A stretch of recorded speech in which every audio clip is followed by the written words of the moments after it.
Praise the Lord. मसीह में आप सबकी सलामती हो। तो खुदा के पाक कलाम में से आज हम मत्ती की अंजील उसका 15 बाब और उसकी 29 आयत से 31 आयत तक पढ़ेंगे और देखेंगे कि खुदा इस कलाम के वसीला से आज हमसे क्या बात करना चाहते हैं। तो खुदा के पाक कलाम में यूँ लिखा है, फिर यीशु वहाँ से चलकर गलील की झील के नज़दीक आया और पहाड़ पर चढ़कर वहीं बैठ गया।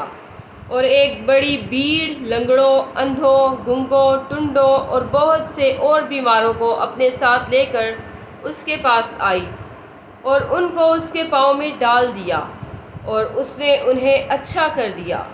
चुनाचे जब लोगों ने देखा कि गूंगे बोलते, टुंडे तंदुरुस्त होते और लंगड़े चलते फिरते और अंधे देखते हैं, तो तअज्जुब किया और इसराइल के खुदा की तमजीद की। खुदा का पाक कलाम पढ़े जाने और सुने जाने पर खुदा की खास बरकत आप सब पर हो। खुदा का शुक्र हो। आमीन।